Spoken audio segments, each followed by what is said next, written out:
Ladies and gentlemen, you want success, you want to rise, you want to make something meaningful out of this brief time you have on this planet, then I must tell you, work harder. Not just when it's convenient, not just when you feel inspired, that's a child's game. Real work begins when you no longer feel like it, but you still do it because something bigger than you demands it. People are chasing comfort like it's the purpose of life. Let me tell you, comfort is a slow poison that kills fire. It is only by walking into discomfort, deliberately, joyfully, that you truly grow. You don't become extraordinary through motivational quotes, you become extraordinary by doing what is required again and again, even when it hurts, especially when it hurts. Pain is not your enemy, it is your ally revealing where the growth is. Many people ask, what's the secret? There is no secret. You show up every single day with your whole being, whether it rains, burns or storms, you are there doing what needs to be done. Look at the soil, it works endlessly. No applause, no weekends off, but from it everything grows. Be like that. Work not for praise, not for reward, but because something inside you refuses to be mediocre. When your action is total, when your effort becomes an offering, and your sweat is sacred, then even the smallest work becomes divine. So don't ask for the easier path, ask for the strength to walk the one that's needed. Work harder, and not because you are forced to, but because you are free to. When the world moves at the speed of craving, when minds are pulled like leaves in the wind chasing pleasures and comforts and fleeting feelings of happiness, there is something quite firm and far more powerful that must come first. Something that stands like a mountain when all else trembles like dust, and that is discipline. Not the punishment type, not the strict school teacher voice, but the inner compass. The invisible spine that keeps you walking forward, even when the lights are out and the applause has faded and desire is nowhere to be found. Because desire is easy comes like a breeze and goes like smoke, but discipline, that's the fire you build with your own hands, brick by brick, by breath. Desire is sweet for a moment, it excites the mind, lights up the eyes, stirs the tongue into dreaming, but it fades as quickly as it rises. And when it leaves you hollow and restless and uncertain again, you either chase another spark or you do the harder thing, you go inward, you dig a root and you say to yourself, I will not be ruled by what I want now, I will serve what I know I must become. And that shift, that small rebellion against the self's lower whims, that is where discipline begins. Not in loud declarations or public promises, but in the silent refusal to betray your own becoming. People think freedom means doing what you want when you want, but true freedom, the kind that makes a human into a force, into a presence that bends fate and not just follows it. That freedom is born not from indulgence but from restraint, from choosing what serves you over what seduces you. And the more often you choose what serves, the more you sharpen your edge, the more you become the one who acts with precision while others stumble in emotion. And that is not suppression. No, it is alignment. It is saying yes to a higher voice inside you and not the noisy one that panics and pleads for comfort. Discipline is not about rejecting joy. It is about choosing the joy that is earned rather than the joy that distracts. It is about knowing the difference between what is pleasurable and what is powerful, what is entertaining and what is elevating. And when that distinction becomes clear in your perception, when you begin to see through the tricks of momentary highs and start to crave the stability of deep-rooted purpose, then discipline no longer feels like a chain, it feels like wings. Heavy at first, yes, but strong enough to carry you over things desire could never cross. The difficulty with desire is not that it's wrong, but that it's weak. Not that it lies to you, but that it forgets you. It forgets your vision, your truth, your strength, your journey. And when you let it lead, you become a guest in your own life, tossed and turned by the next thrill, the next thrill, the next praise, the next soft escape from effort. But when discipline leads, you become the host, the architect, the storm itself. You become one who does not wait to feel ready or inspired or congratulated. Simply do what needs to be done because you said you would and because that is who you are. Every day you have a chance to bow to something, either your impulse or your intention. And most will bow to impulse because it's loud and tempting and easy. But those who learn to bow to their intention, to their commitment, to the work they chose when they were clear and focused, they walk a different road, not always glamorous, not always appreciated, but a road that leads somewhere real, somewhere solid. And in a world built on illusions and distraction, realness is rare. And it is on and it is always born in the soil of discipline. So when the alarm rings and the body says sleep, or the comfort calls and the soul whispers grow, or the voices around you chase quick wins and your silence speaks of slow mastery, Know that this is the test and the gate and the grind and the gift all at once, and know that choosing discipline now again and again is not about saying no to life, but about saying yes to a higher version of it, one that demands more from you but also gives more back, not in pleasures but in peace, not in ease but in endurance, not in applause but in depth. And maybe one day you will look back and realize that every time you put discipline before desire, you didn't lose anything at all. You simply stopped renting your strength to temporary cravings and started owning it very fiercely. And finally, not as a theory or a slogan or a moment of hype, but as a way of being that shaped your life from the inside out and made you someone not just capable of greatness, but someone unwilling to live without it.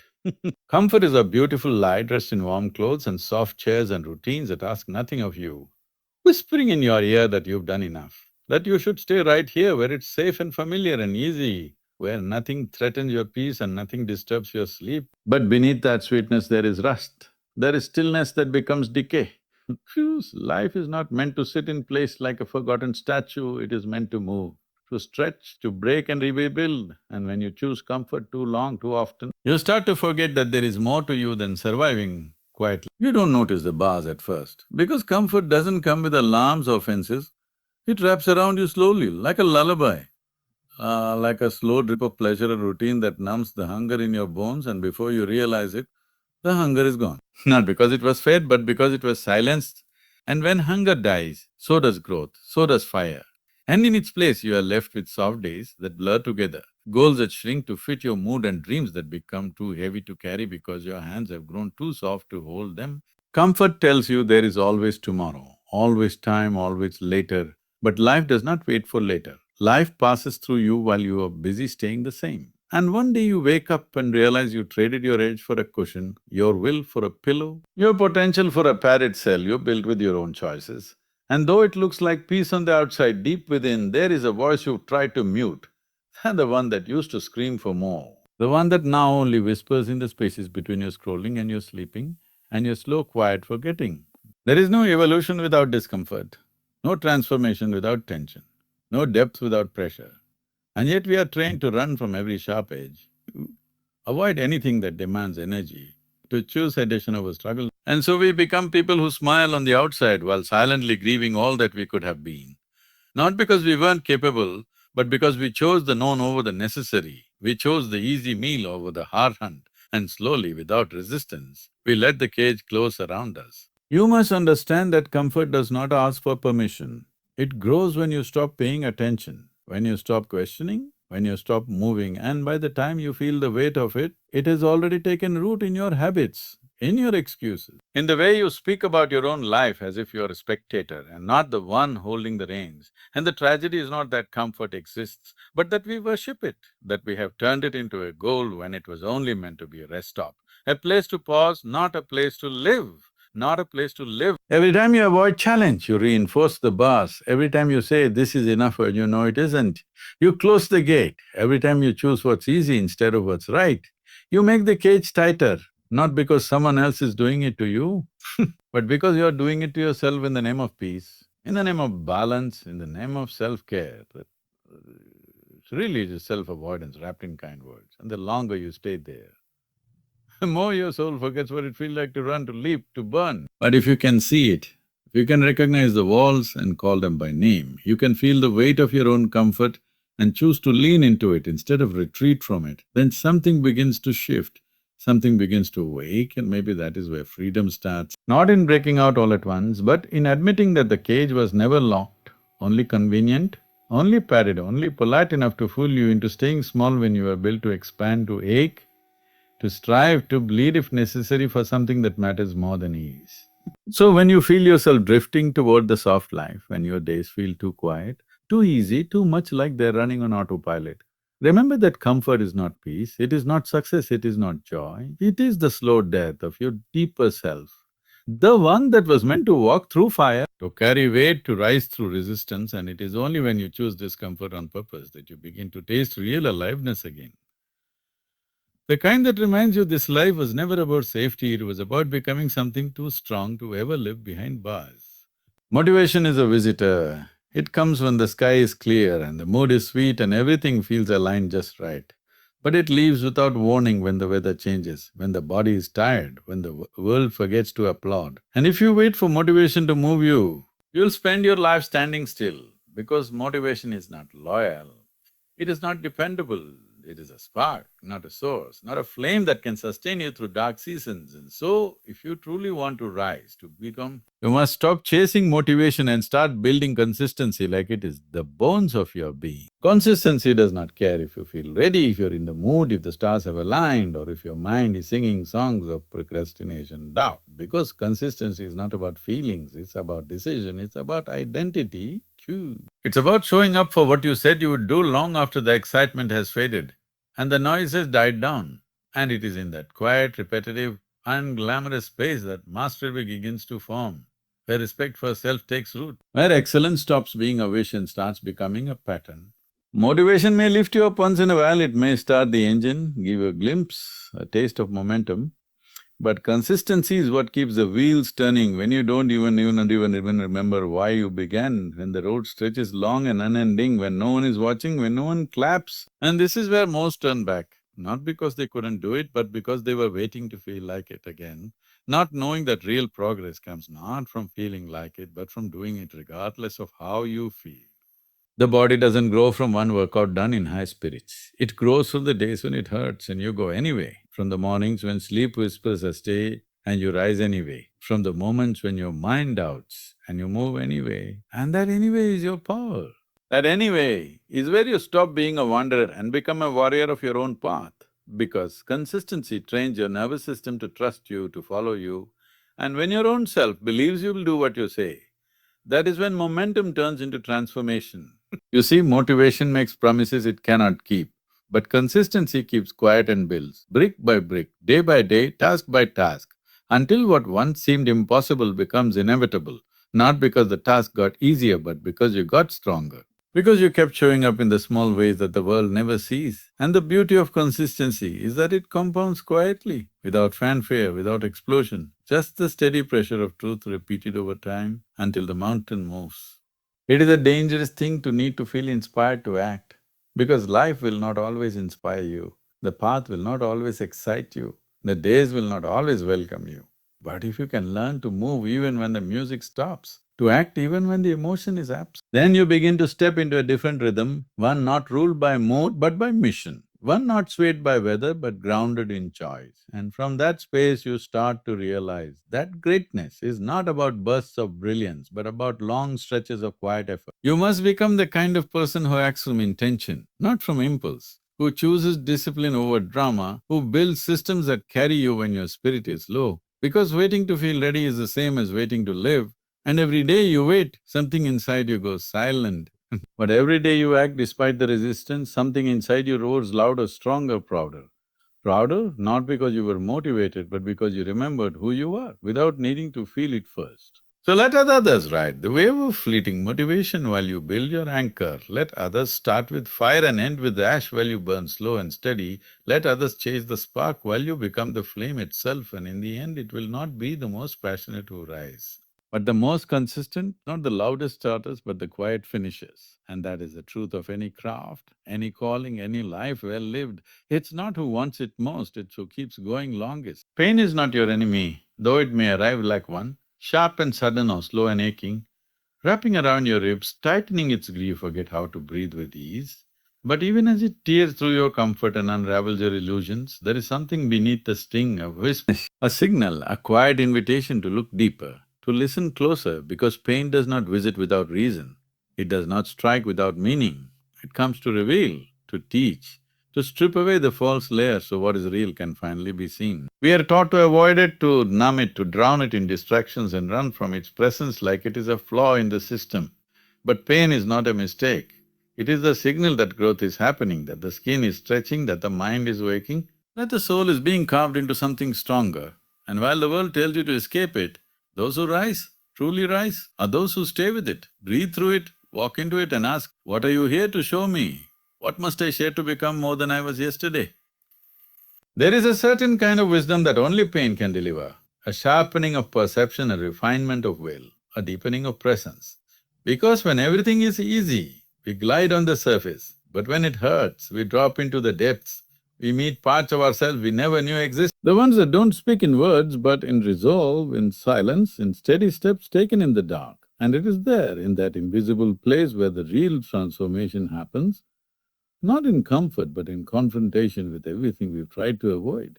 Pain is a way of returning us to the truth, of peeling back the noise and the performance and the pretending, and leaving us face to face with what matters, what's broken, what's waiting to be healed. And while the world may pity those in pain, there is also a sacredness to it. Because only in pain do you discover your true strength, not the strength to win, but the strength to endure, to rebuild, to keep showing up when there is no promise, no reward, no audience clapping, only the quiet echo of your own courage. It is through pain that we learn patience, because healing does not obey deadlines. And through pain we learn empathy, because once you've been there, you can never look at another suffering the same way again. And through pain, we learn resilience, not as a word, but as a state of being. And knowing that even when the body is tired and the heart is heavy, something deeper carries you, something rooted beyond motivation, something that knows pain, something that knows the end but the edge of a new beginning. There are truths that comfort will never show you, lessons that joy cannot teach, depths that ease will never require you to visit. But pain demands your presence. It demands that you stop and feel and face what is inside. And though it may break you for a while, it also builds something unshakable, something raw and real and awake. And once you walk through the fire, you no longer fear the flame, because you know now that the pain did not destroy you, it revealed you. So, when the pain comes, don't curse it, don't bury it under noise or shame or guilt, sit with it, breathe into it, let it shape you, not because you enjoy it, but because you understand. Now that pain is the chisel and you are the stone, and without the pressure, without the cutting, there would be no sculpture, only roughness, only potential. And it is pain that turns potential into presence, into clarity, into power that is earned, not borrowed. And maybe one day when you look back, you won't remember the exact words people said or the achievements you once thought would define you, but you will remember the moments you were broken and chose not to stay broken, the days you wept and still stood up, the nights the world went quiet. But you kept going, and in those moments you will see the gift pain gave you. And not by removing your struggle, but by revealing your strength. Not by ending your journey, but by deepening it. Because pain always had purpose, you just had to stay long enough to see it. Work is not just something you do to earn a living or pass the time or meet expectations placed upon you by society or family or ticking of a clock. It is something far more sacred, more powerful, more intimate than most ever realize, because when you pour yourself, fully pour you, when your hands are moving with attention and your breath is steady with focus and your presence is rooted in the now, that is not just labor, that is devotion, that is an offering of your life force to life itself, and in that moment your work becomes prayer. You do not need incense or chants or holy books to touch the divine. You only need the willingness to give all of yourself to what you are doing. Whether it is building a wall or writing a line or sweeping a floor or leading a room, because when the ego disappears and only the doing remains, you begin to touch that space where the sacred enters the ordinary, where work stops being a burden and becomes a bridge, where every act becomes a chance to worship, not with words but with effort, not with ritual but with integrity. People seek peace in temples and retreats and mountains far away, but they do not see that peace is already hidden in their daily work, waiting to be uncovered not by changing the task, but by changing the way they do it, by replacing complaint with care, distraction with dedication, entitlement with gratitude. And when that shift happens, even the most repetitive job becomes a rhythm of presence. Even the hardest job becomes a fire through which your character is forged.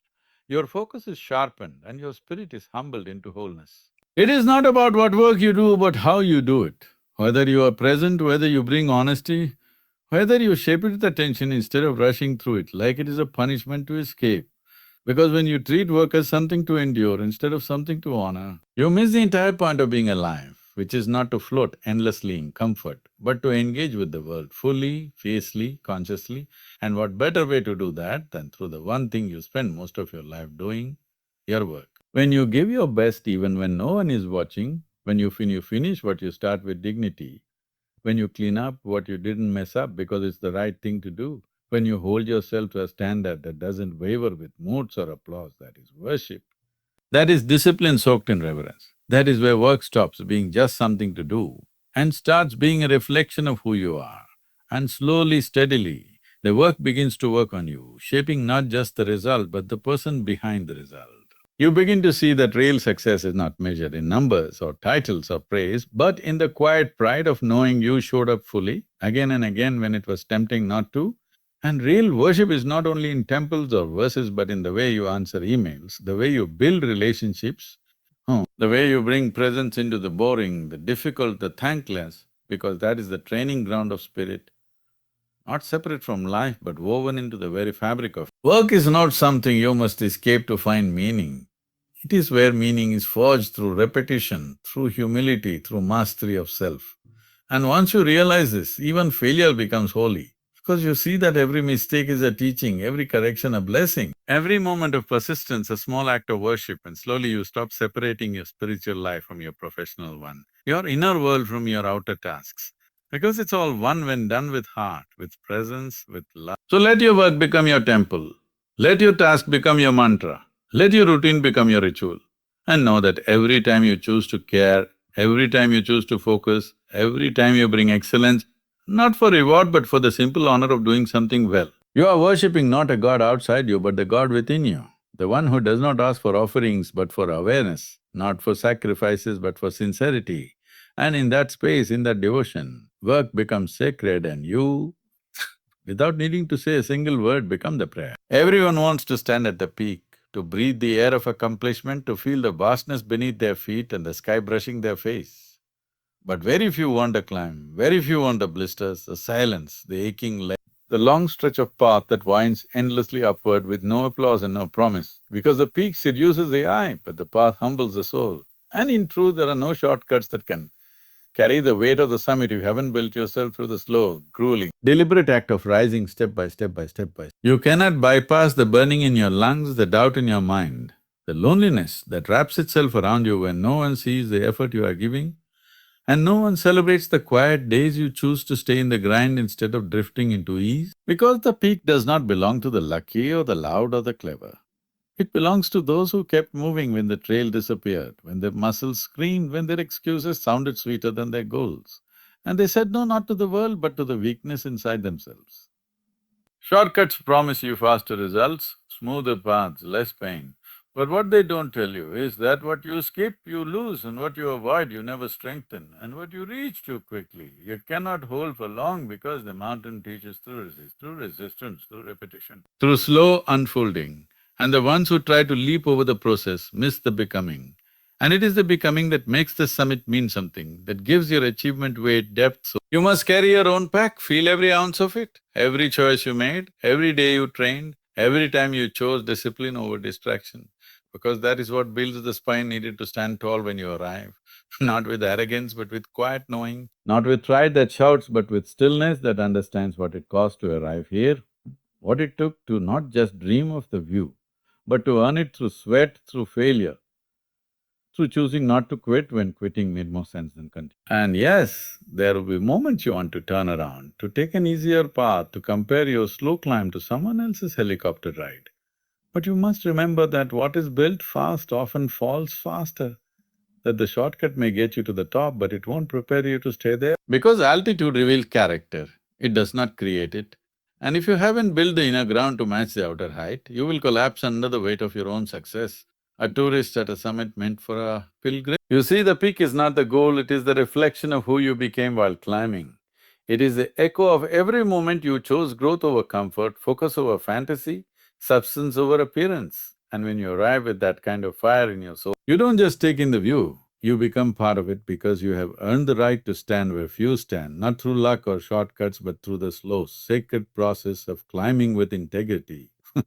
So stop looking for the shortcut, stop idolizing speed, stop measuring progress in likes and timelines and metrics that have no soul. And return to the path, return to the breath, return to the climb that is yours alone. And every step you take, no matter how small, no matter how quiet, is carving you into the kind of being who doesn't just want greatness, but is capable of holding it without losing their soul in the process. And when you finally reach that summit, and you will, if you keep going, you won't just celebrate the peak, you'll remember the dirt under your nails, the days you doubted, the storms you endured, and you will understand that the mountain gave you nothing you didn't first give to yourself. And that there truly was never a shortcut because the path was the point, the climb was the making. And the peak, beautiful as it is, was only ever the reward for becoming someone who never needed a shortcut in the first place.